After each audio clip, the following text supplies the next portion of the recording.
Si estás aquí en la Florida y tienes un accidente de tránsito, te resbalas o tienes una caída en un lugar público, mi recomendación es que la primera llamada que hagas sea al abogado Jared Spinger.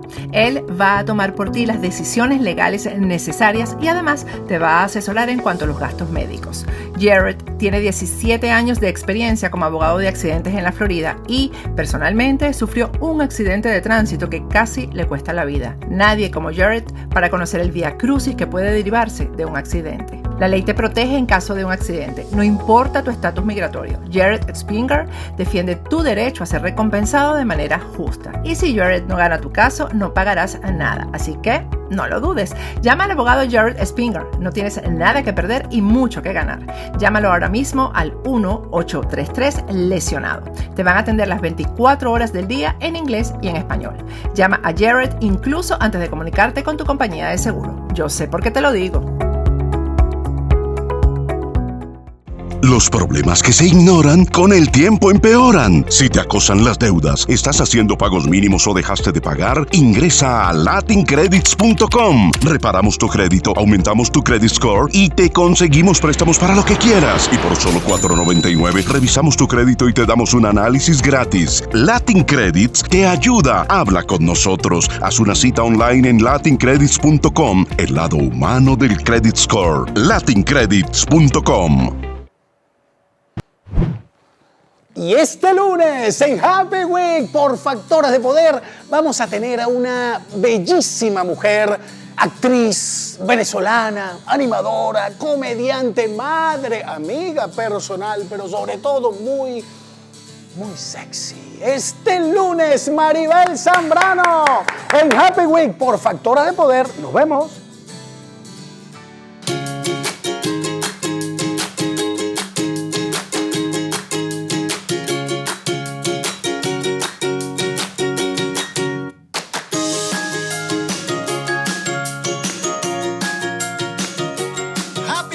Es presentado por Salón Cantón, Sport Car Wash, Granado Dávila Consulting, Planet Balloons TX, HPF, tu gran aliado.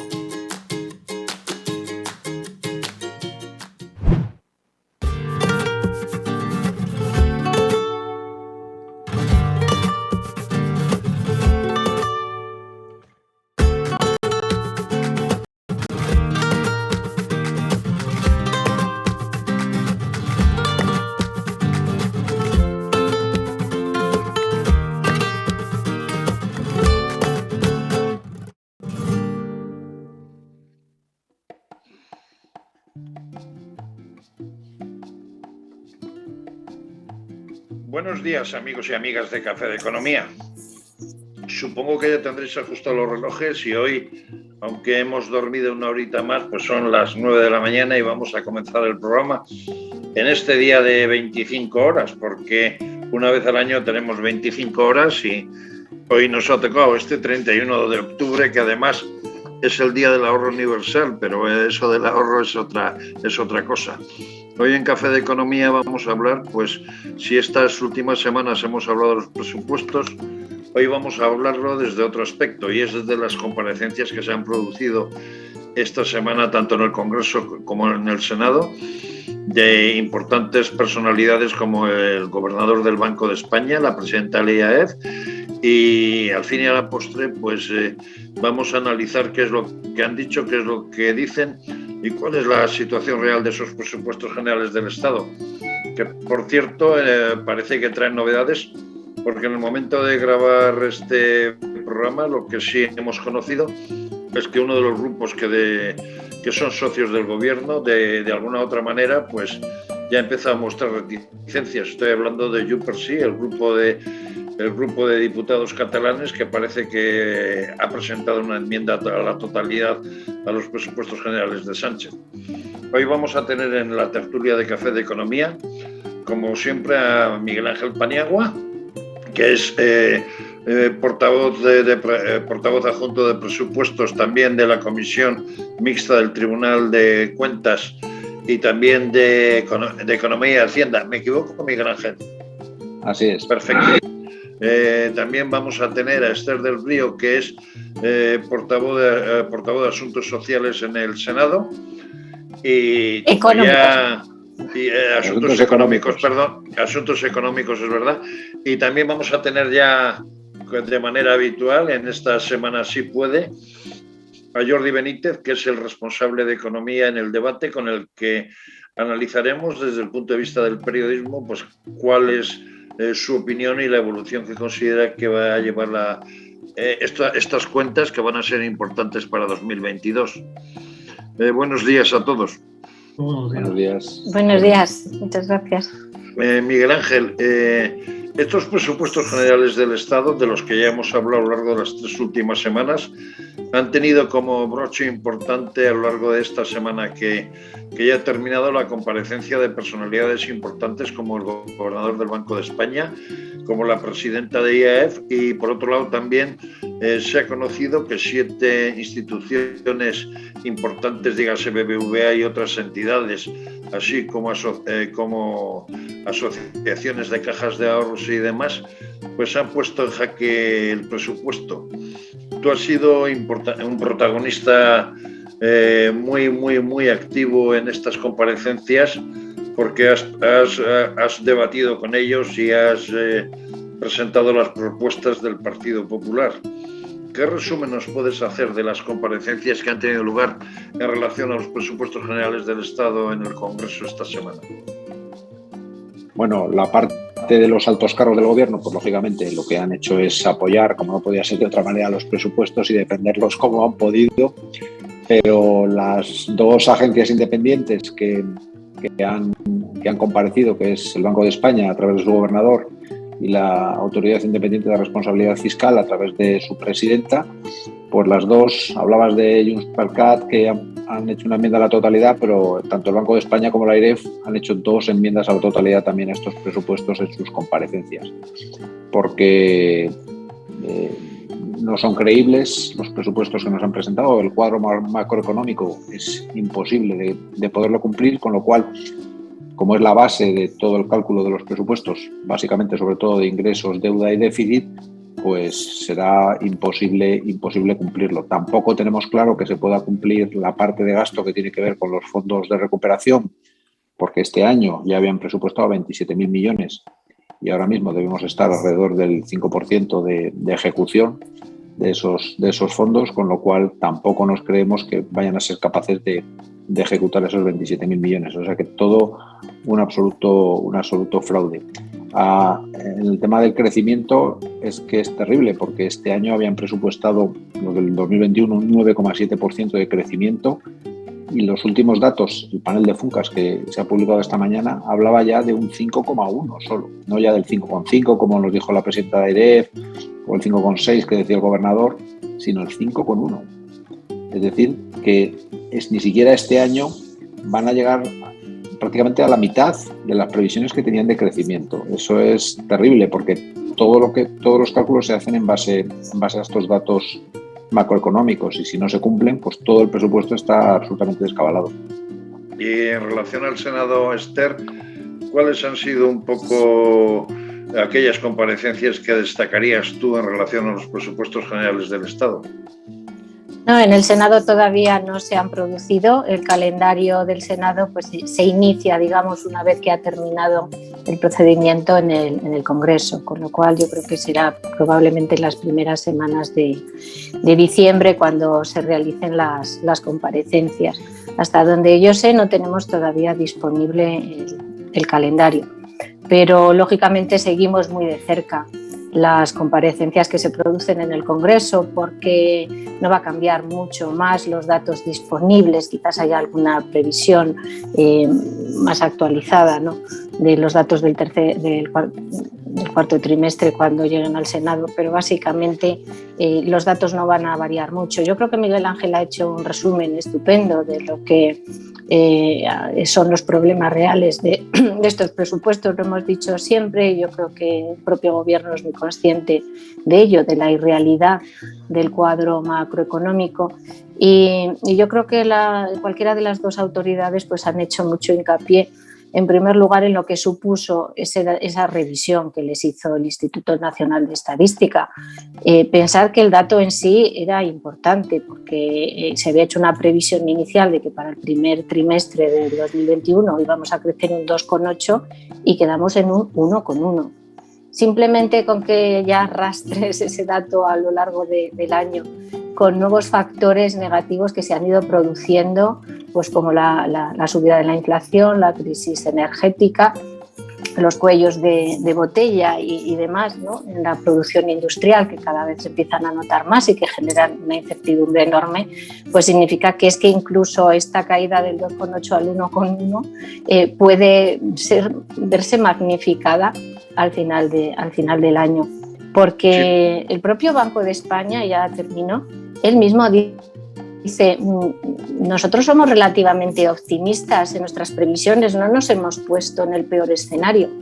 Y sin ponernos en el peor escenario, hacemos una revisión enorme de los datos del gobierno, con lo cual la situación sí es seria.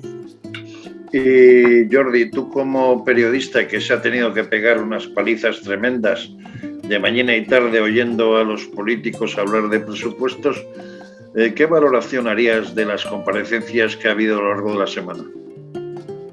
Bueno, yo estoy muy de acuerdo con lo que decían mis dos compañeros de tertulia, ¿no? A mí lo que me llama la atención es el contraste un poco entre el optimismo que quiere transmitir el gobierno, ¿no? El otro día pues también estuvo Nadia Calviño en la Universidad Autónoma y trataba de transmitir ese optimismo. Y el representante también de Podemos, en el turno de preguntas, pues también hablaba mucho de optimismo. En fin, pues no son datos para ser muy optimista, ¿no? Porque, bueno, habéis hablado antes de ingresos y de gastos, ¿no? Bueno, por el lado de los gastos, a mí, pues la comparecencia del gobernador del Banco de España, por ejemplo, pues, me llamaba la atención más con la actualidad que tienen estos datos, la tremenda incertidumbre que hay con la inflación, ¿no? O sea, él decía que todavía es pronto para saber cuál va a ser el grado de persistencia de la inflación, ¿no? Es decir, que no se sabe, ¿no?, cuánto va a durar esto, ¿no? Se hablaba de que iba a ser algo transitorio. Luego, pues la presidenta del Banco Central Europeo esta mañana pues también ha dicho que bueno, pues en 2022, como también decía el gobernador del Banco de España, ¿no?, lógicamente que está alineado con ella, pues 2022 pues va a bajar la presión de la inflación, ¿no? Pero claro, mientras eso sucede, pues tenemos el dato de esta mañana en el que, claro, el 5,5%, ¿no? Nos contaba, hablábamos en un audio que hemos subido a nuestra web, que podéis verlo si queréis, de Juan Ramón Rayo, el economista, que él calculaba que por cada décima de desviación que hay respecto a la previsión del IPC del gobierno, suben la indexación a las pensiones 130 millones. Y claro, con el 5,5% que se prevé, el gasto, el sobregasto para pensiones podría ser de 6.000, 7.000 millones. Claro, si ya tenemos 171.000 millones, ¿no?, que se van a destinar a las pensiones, ¿no?, si le añades todavía más dinero, ¿no?, pues claro, ¿qué va a pasar con todo esto, ¿no? Claro, también y hay un dato ya bastante importante, y es que la ministra Nadia Calviño ya está empezando a decir de que hay un riesgo importante de que la recuperación en sí misma no se produzca tal y como estaba previsto, porque la factura eléctrica o la crisis de la electricidad puede romper esa tendencia de recuperación que pretendía el gobierno. ¿Qué pensáis con respecto a eso? Sí, además, mira, quiero añadir un dato sobre el tema de la inflación. En los presupuestos para el año que viene el deflactor del PIB es del 1,5. A pesar de que dice el gobierno en el informe económico de los presupuestos que el periodo inflacionario acabará a finales de año, dan un deflactor para el año que viene mayor que el de este año. O sea que ellos esperan, aunque han dicho lo contrario, esperan que suba algo más el IPC, pero es que el Banco de España nos anunciaba que ellos la previsión que tienen es del 2,8 el año que viene. O sea, prácticamente el doble de la previsión del gobierno en sus presupuestos. Ya os digo que todos los datos vienen en el cuadro macro de los presupuestos, es que no hay ninguno que acierten. O sea, es que es todo un despropósito absoluto. Y claro, cuando eso es la base, ya os digo, la base de los presupuestos, todo se calcula en base al cuadro macro, pues claro, es que yo creo que a mí me da la sensación es que les da igual, que ellos lo que presentan es un cuadro de gastos, que es yo creo que lo primero que han decidido, decir, vamos a gastar, ¡pum!, 460.000 millones o lo que sea. Y después ya cuadran con todo lo demás. Todo lo demás van jugando sin criterio en algunos casos y a ver si cuadra y nada más. Y la verdad es que después si cuadra o no cuadra les importa poco, la verdad. Esa es la sensación que tengo, porque no se va a cumplir el déficit de este año previsto, ni se va a cumplir el año que viene, ni se va a cumplir nada. Y luego hay otro elemento. Sí, me refería a Esther de que hay un elemento distorsionador que es importante, y es el hecho de ese gasoducto que se va a cerrar hoy domingo, en el que de una u otra manera pues va a obligar al gobierno a un gasto extra, porque si no me equivoco, para poder obtener ese 10% del total del consumo de gas que tiene España, va a necesitar contratar 160 barcos, y precisamente el transporte marítimo no está nada barato, que digamos, ¿no? Claro, efectivamente, yo iba a comentar, pues terminando el razonamiento de Miguel Ángel, que el problema real del gobierno actual es que ellos necesitan aplicar una política fiscal que es totalmente contraria a la que se necesita para la recuperación. Entonces, tratando de, dentro de que les importa poco en general mentir y distorsionar la realidad, ellos han dicho, bueno, lo que está claro es que económicamente solo puedo justificar una subida de impuestos si yo digo que la recuperación ya está en marcha. Y su cuadro macroeconómico fue simplemente eso, adaptarlo al relato que ellos necesitaban para justificar la subida de impuestos que tenían prelanzada y convencidos de que la iban a hacer, porque es en la que basan su gasto. Efectivamente, la crisis energética pues no se la esperaban. Este gobierno nunca se espera nada. De todas formas, vemos que la planificación es nefasta. Yo en la última interpelación con la ministra pues se lo pedía, ¿no? Que planifiquemos, que empecemos a pensar qué va a pasar cuando nos retiren los estímulos monetarios, qué va a pasar cuando las previsiones no se cumplan, qué va a pasar si efectivamente la inflación no es transitoria y te encuentras... porque ellos, claro, juegan con los plazos, dicen, no, es transitoria, pero ¿transitoria cuántos años? Me está hablando de que no es a largo plazo porque no son 5 años, pero voy a tener 3 años de inflación, pues usted no me arregla nada, defíname transitoria. Entonces, lógicamente, la crisis energética, pues, por un lado, ha estropeado aún más el cuadro macroeconómico, pero por otro lado, en este gobierno, que parecen todos adolescentes, y casi voy a tener que pedir disculpas a los adolescentes, buscando otros culpables, pues ellos ya tienen a quién agarrar. Ahora nos dirán que su cuadro macroeconómico siempre se iba a cumplir y que precisamente es la crisis energética que tenemos encima la que ha roto esas previsiones.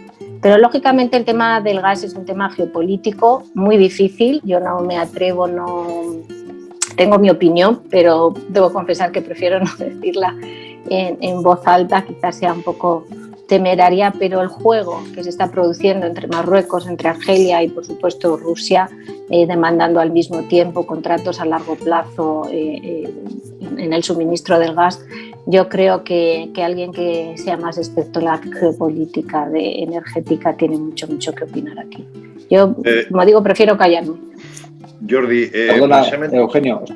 Perdona, dos apuntes sobre lo que habéis comentado. Es que esta mañana oía le entrevistaban a un expedidor de mercancías en barcos, ¿no? Y hablaba de que los precios, si un transporte, por ejemplo, en un momento dado era 1.500, ahora estaba en 15.000. Es que es una auténtica barbaridad. Y después, sobre las previsiones a largo plazo, os recuerdo que el Gobierno está incumpliendo el artículo 11.3 de la Ley Orgánica de Estabilidad Presupuestaria y Sostenibilidad Financiera, que dice que cuando dejas los objetivos fiscales o abandonas los objetivos fiscales, debes hacer una planificación, te da un plazo de 3 y 6 meses en total, que ya ha pasado 1 año y pico, no lo han hecho todavía. Tienes que hacer una planificación de cómo vas a volver otra vez a la senda de consolidación fiscal en un una estrategia un poco a medio plazo y no lo han hecho. Se lo ha exigido el gobernador del Banco de España, se lo ha exigido la AIREF y se lo hemos exigido nosotros, lo llevamos siguiendo 1 año y pico y no hay manera de que lo cumplan. Perdonad. Pero no, es importante lo que dices porque hay otro elemento decisivo que ha sucedido también esta tarde y es que a cuenta de la visita que hizo a Argelia la ministra de Transición Ecológica, en la que dijo que más o menos el suministro de gas estaba garantizado, resulta que el gobierno de Marruecos ha hecho un comentario en el que dice que España tiene que llevar a cabo una nueva reestructuración de la política energética teniendo en cuenta que Argelia es desleal y que de una u otra manera pues España debe usar ese gasoducto para revertir ese gas hacia Marruecos una vez que esté licuado, que lleve el tratamiento que se precisa. En ese juego que decía ahora Miguel Ángel, Jordi, ¿qué ves? Que esta guerra entre Marruecos, Argelia y toda esta desinformación que estamos teniendo con respecto a la crisis económica en realidad es un poco marear la perdiz para echar la culpa de las malas cuentas y de las malas perspectivas económicas que se prevén de cara a futuro. A mí me parece, a mí me llamó mucho la atención el viaje de Teresa Rivera, ¿no? Porque, bueno, esto se sabía desde hace meses, ¿no? Entonces, claro, un viaje relámpago a última hora es sorprendente, ¿no? Sobre todo por la falta de previsión que traslada a todos los ciudadanos, ¿no? Dentro de eso, pues, esta es una cuestión que arranca de décadas atrás. Bueno, pues cuando Estados Unidos empieza a crecer con toda la cuestión del fracking y demás, entonces los precios del gas están mucho más bajos, pues entonces la Unión Europea, no solo España, pues opta por este tipo de contratos que son más a corto plazo y que son más volátiles. Pues claro, en cuanto se dispara la demanda, pues suben los precios de una manera desproporcionada, ¿no? Entonces, claro, ahora revertir esa política, bueno, pues va a costar un tiempo, va a costar dinero, ¿no? Entonces ahora pues Rusia está jugando sus bazas, los noruegos igual, ¿no? Pues todos los grandes productores de gas, ¿no? Entonces, bueno, yo creo que es una lección no solo para España, sino para la Unión Europea, que este tema pues hay que gestionarlo mejor, con más previsión, ¿no? El otro día pues, hablábamos también de los problemas que está habiendo en la industria, ¿no?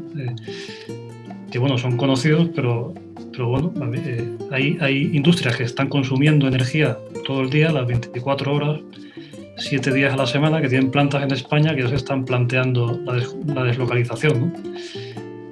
Claro, esto no puede ser, ¿no? Así, Precisamente, Jordi, hablando de las industrias, todo el arco cantábrico que va desde el País Vasco hasta Galicia se encuentra en graves problemas y las industrias que en muchos casos son de electrointensivas y otras como por ejemplo Sidenor y demás, pues están planteando cierres, están planteando EREs por el grave problema que está causando la factura eléctrica, porque si no me equivoco estaban pagando aproximadamente a 270 euros el megavatio hora, ¿no? Y eso pues les provoca un grave problema tanto en los costes de producción como en la factura y desde ese punto de vista prácticamente todo el arco cantábrico se va a ver afectado desde el punto de vista industrial, pero de una forma importante, ¿no? Claro. No, claro, es que en Francia se paga 42 el megavatio hora, ¿no? Entonces es como 3 veces menos que en España, ¿no?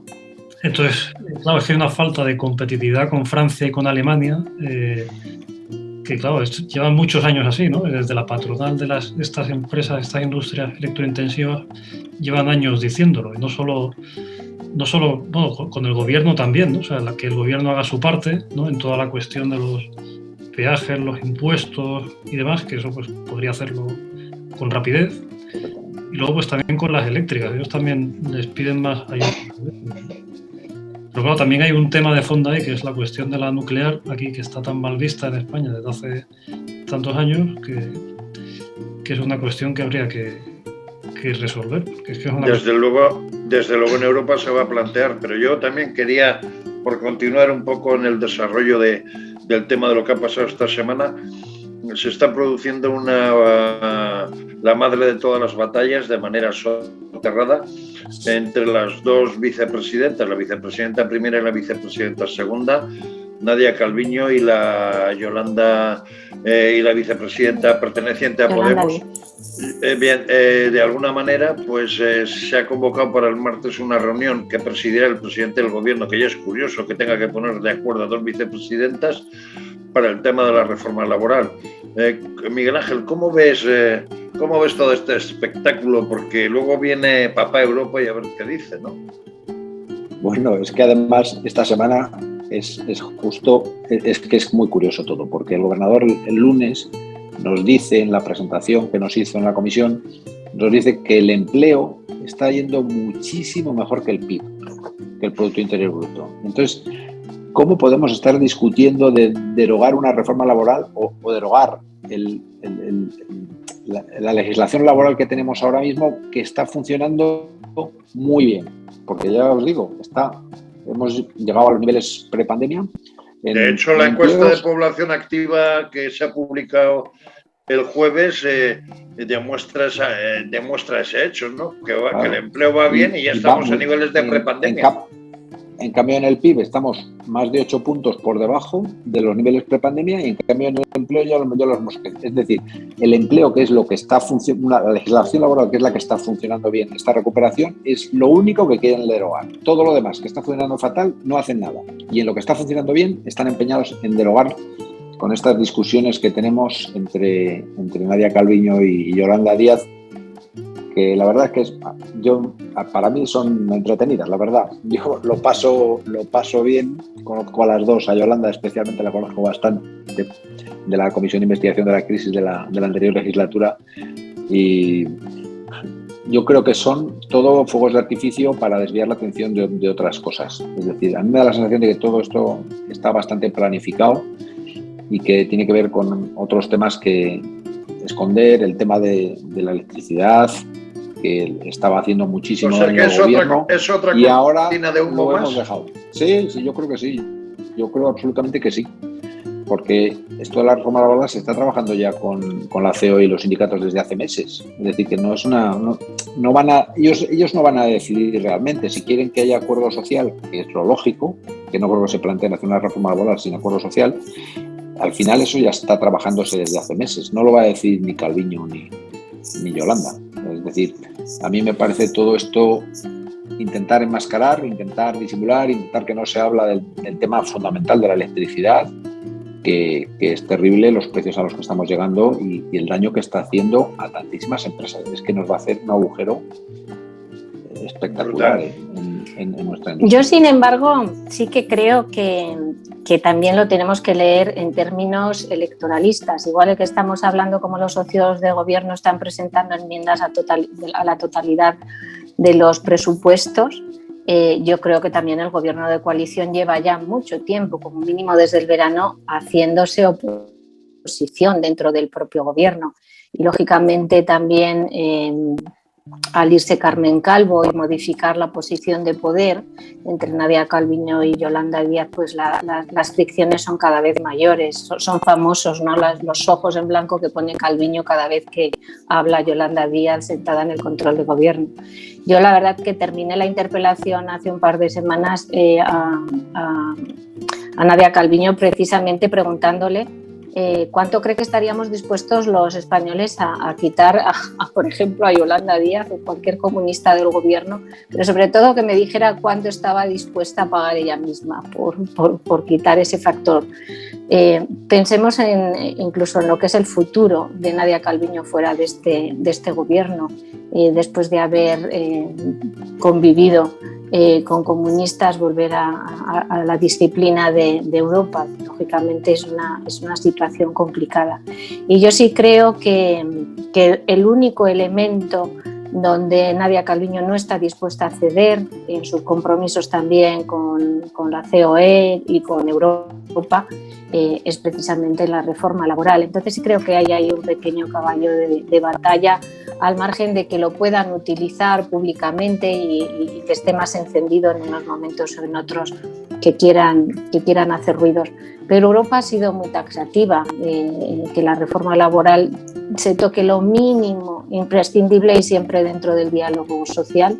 Los empresarios solo quieren hablar con Nadia en este término, hablan con Yolanda, padecen a Yolanda Díaz, pero son los primeros que probablemente le hayan exigido a Pedro Sánchez que el diálogo se realice con Nadia Calviño. Y al final, pues nada, se ponen en el medio de las dos y son batallas que nunca resuelven. Jordi, desde Europa van a estar muy vigilantes a lo que pase con la reforma laboral. Por otra parte, se dice que la COE le ha amenazado al gobierno con reventar cualquier tipo de reforma laboral que fuera desde los planteamientos que pretende poner la ministra Podemita, que la reventaría en Europa. Pero lo cierto es que nos jugamos 10.000 millones de euros según lo que pase en esa reforma laboral, porque Europa a lo mejor nos dice que no nos da dinero y nos congela esos fondos. ¿Cómo lo ves? Bueno, yo creo que está clarísimo, ¿no? O sea, de hecho, lo que más se recuerda de Nadia Calviño, lo que más se tiene presente cuando se habla sobre ella es cómo ha frenado la reforma laboral en un momento determinado. Bueno, y ahora, pues, esta cuestión que se está planteando en estos momentos, bueno, en cierto modo sí puede ser un bote de humo. Sobre la cuestión de la luz, no creo que tanto, pues es que todo el mundo la nota, ¿no? Entonces es muy difícil que un bote de humo te afecte ahí, ¿no? Pero a lo mejor sí sobre otras cuestiones como Plus Ultra, por ejemplo, o las propias pensiones, ¿no? O sea, la reforma de las pensiones, ¿no? Que son muy sensibles, ¿no? O sea, yo desde luego creo que Europa, no, y además que todos los fondos están condicionados a esas reformas, ¿no? Y bueno, hay muchos economistas que dicen que la reforma laboral que hizo Rajoy, pues iba en la buena dirección, pero que se quedaba muy corta, ¿no? Entonces, claro, es un tema que yo creo que en general se comunica mal, ¿no? Porque en principio es que tú planteas un mercado flexible de un modo atractivo para la gente que le gusta trabajar y realizarse con lo que hace y demás. Yo creo que será atractivo para la gente, ¿no? Pues no se es capaz de comunicarlo, ¿no? Yo me acuerdo hace unos años que estuve hablando con una persona que era el vicepresidente de LinkedIn, ¿no? Y me contaba pues cómo estaba evolucionando el mercado laboral en Estados Unidos, ¿no? Y cómo la gente pues cada vez quería cambiar más, con mayor frecuencia de trabajo, y cómo el mercado allí es tan dinámico que esa posibilidad existe, ¿no? Entonces yo mientras me lo contaba pues me iba entusiasmando, pues me parecía muy atractivo, ¿no? Pero claro, y luego caía, es que esto en España es muy difícil hacerlo, porque el mercado no es tan flexible que te permita ese cambio tan ágil, ¿no? Entonces yo creo que hay una parte de pedagogía aquí que cuesta, no se acierta a comunicar, y siempre triunfa lo otro, ¿no? Es que se piensa que bueno, pues que la gente está muy apegada a su puesto fijo y que va a ser más fácil despedir, se queda con ese mensaje, ¿no? Entonces, pero bueno, la Unión Europea sí va por ahí, me parece. Entonces va a insistir en que esas reformas estructurales, tanto esta laboral como la de las pensiones, pues se lleven a cabo, ¿no? Pero desde el punto de vista de la reforma laboral, Miguel Ángel, quizás el planteamiento que se pretende por parte del gobierno es hacer una cosa, intentar engañar a Europa con otra de cara a recibir los fondos y luego hacer las cosas a su manera, o qué es lo, porque vamos, Europa está muy preocupada, los hombres de negro están tremendamente preocupados, y en cuanto a la credibilidad de Nadia Calviño, yo creo, antes decía Esther, el hecho de qué es lo que le va a pasar a Nadia Calviño cuando vuelva a Europa, pues claramente que no va a tener credibilidad, porque por sus hechos lo conoceréis, y a Nadia Calviño en Europa pues no tiene un buen prestigio en este momento, ¿no?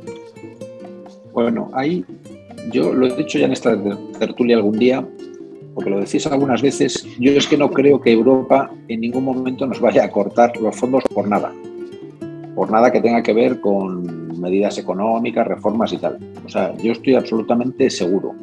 Por temas políticos sí, pero no por temas económicos, porque hagas una reforma o hagas otra. Se disimulará de alguna manera o tal, pero yo creo que Europa no está por la labor de frenar los fondos de recuperación, por medidas que en un momento dado un gobierno pueda plantearse u otro. No lo tengo tan claro. Sobre el tema de Calviño, yo creo que va a volver antes de que acabe la legislatura a Bruselas, que hará un Pedro Solbes y lo que tendremos después será peor, como pasó cuando se fue Pedro Solbes. O sea que yo ojalá se quede aquí toda la legislatura aguantando, sufriendo y perdiendo todo ese capital de prestigio que tenía antes de llegar al gobierno, o fundamentalmente en este último año y medio, y espero que lo aguante y que lo sufra para el futuro, porque nos vendrá mejor, porque ya os digo, el que venga seguramente será muchísimo peor que ella. Hay un tema que ha surgido también en estos días, y es el hecho de que de cara a un futuro Europa exigirá a las entidades financieras que tengan un remanente de 26.000 millones de euros. ¿Creéis que esta crisis energética y esta crisis que estamos padeciendo, por ejemplo, en España, con las cuentas que no están claras, el tema de los fondos y demás, puede dar lugar a una crisis financiera a corto o medio plazo? Bueno, yo creo que la principal diferencia entre las dos crisis y la de 2008 y la actual, pues es que la crisis de 2008 fue una crisis financiera en la que no teníamos fondos, ¿no? Insiste mucho este gobierno en que ellos están resolviendo la crisis de una manera muchísimo mejor, más humana, más apoyando a los que lo necesitan que en el 2008, olvidándose de que efectivamente lo que está pasando es que Europa en esta crisis frente a la actual no solo tiene dinero, sino que lo está poniendo sobre la mesa, y en ese sentido pues sí estoy de acuerdo con Miguel Ángel que va a ser muy difícil que no lleguen los fondos, porque ellos son conscientes de cómo creció el populismo en la crisis del 2008 y no quieren que eso vuelva a ocurrir.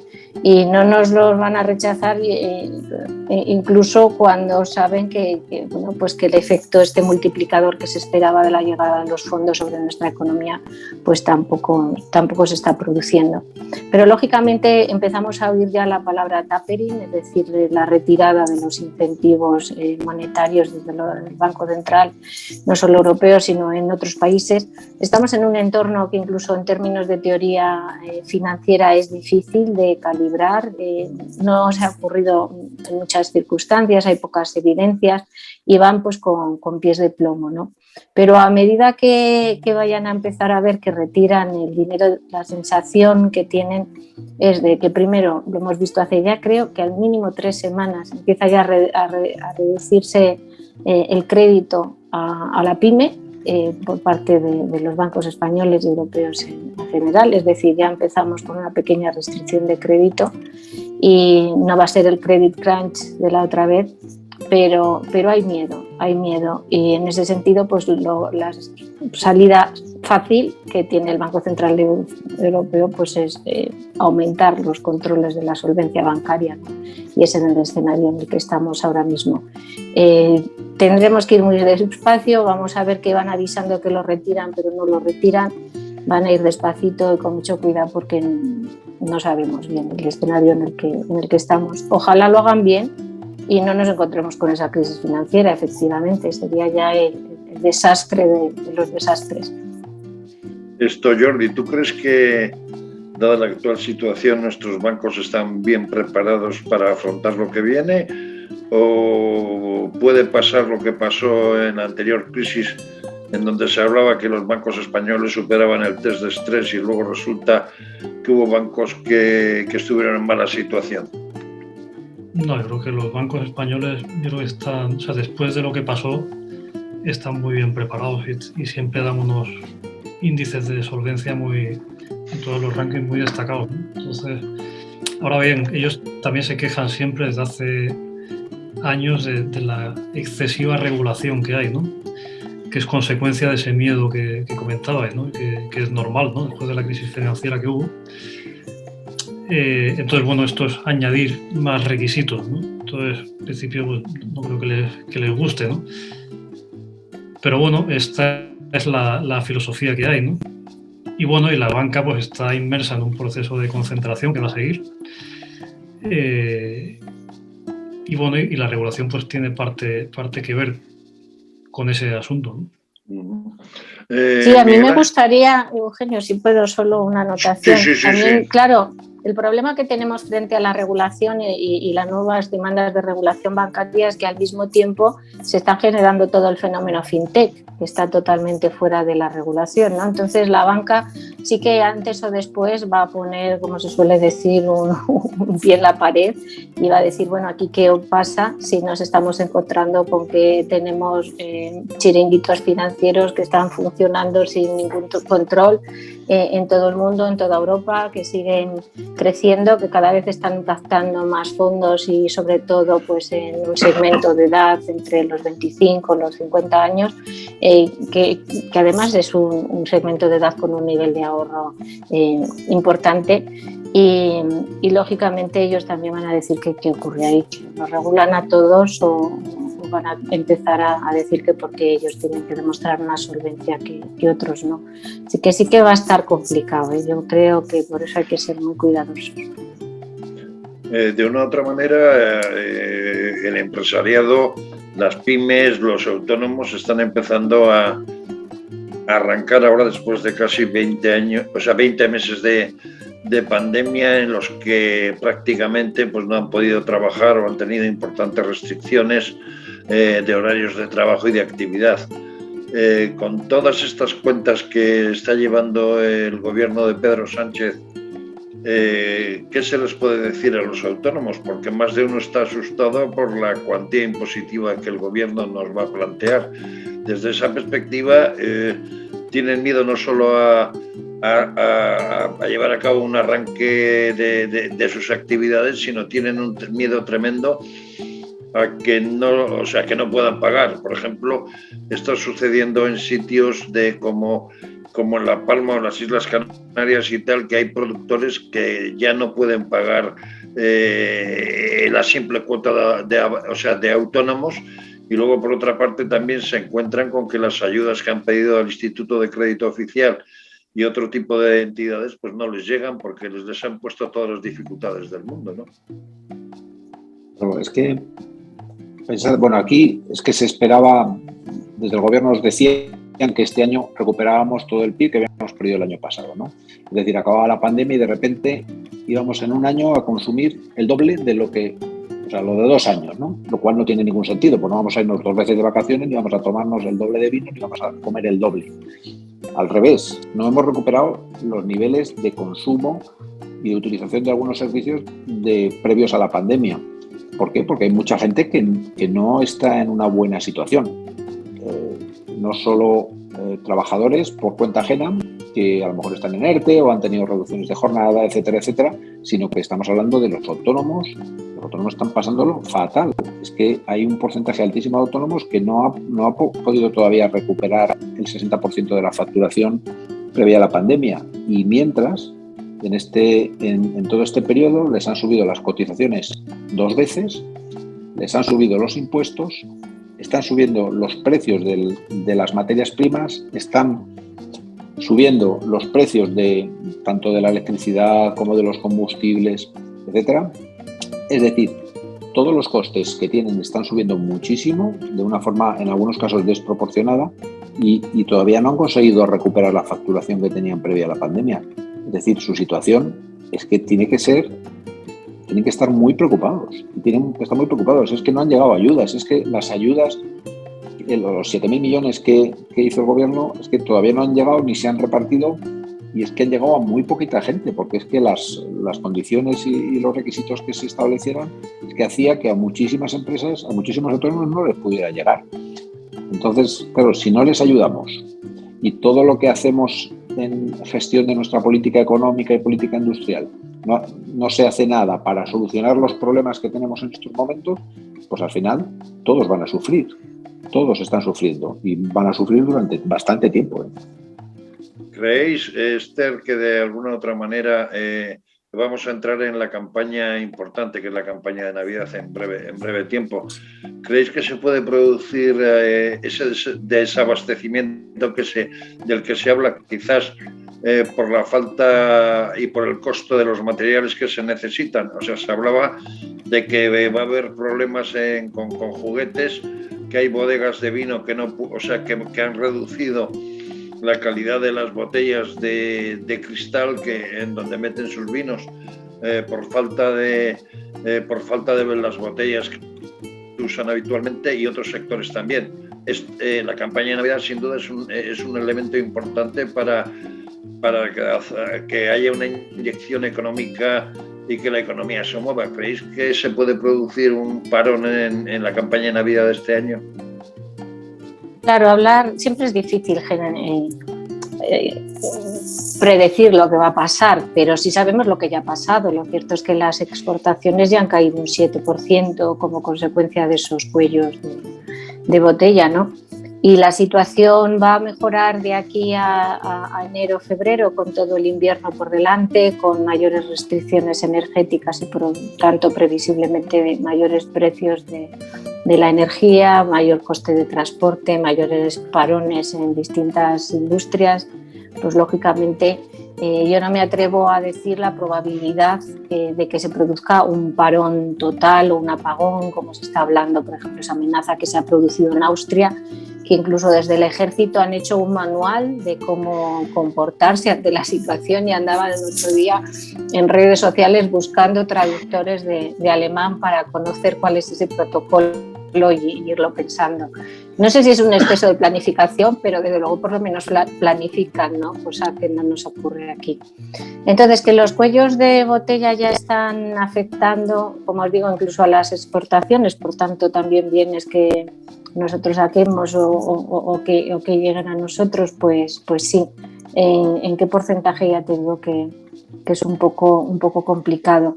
No produzcamos tampoco ese efecto al final pues dominó, en el que por miedo pues lo acabamos provocando nosotros por ser excesivamente previsores.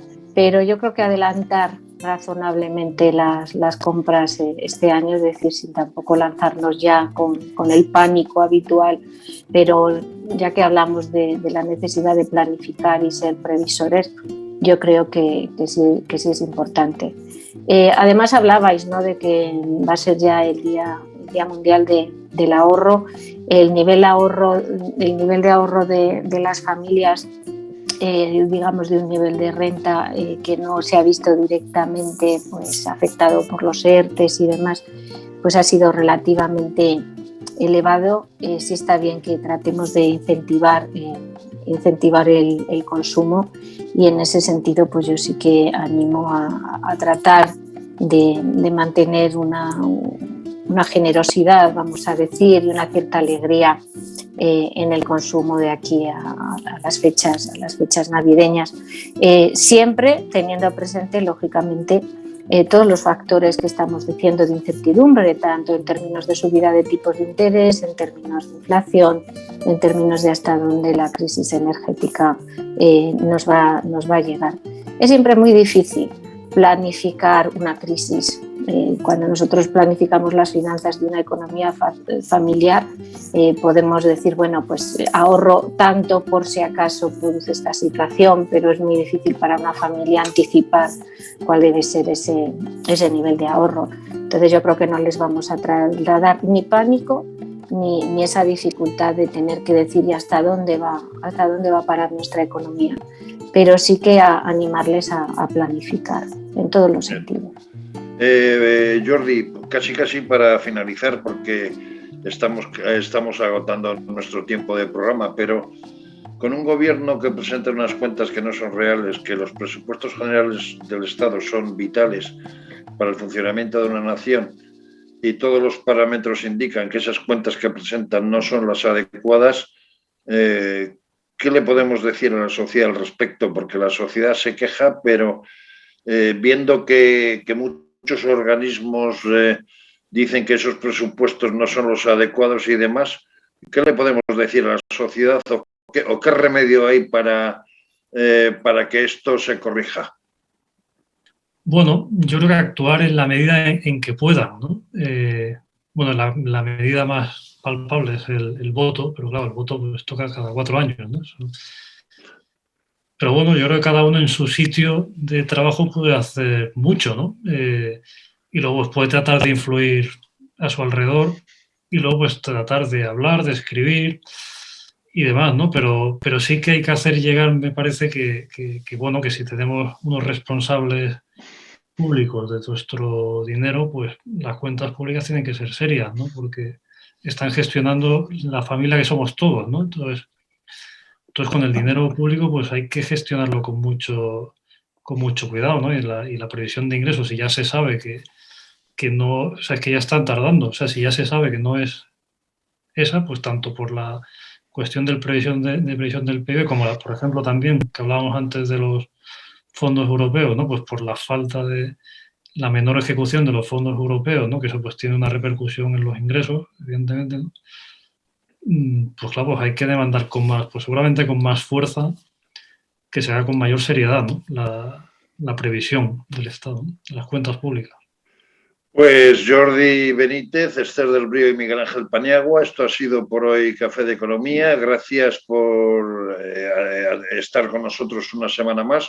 Y a ustedes, amigos oyentes, disfruten de un buen domingo y la semana que viene tocaremos otro de los temas de actualidad que se vaya produciendo en el mundo económico. Gracias por todo y hasta el domingo. Gracias.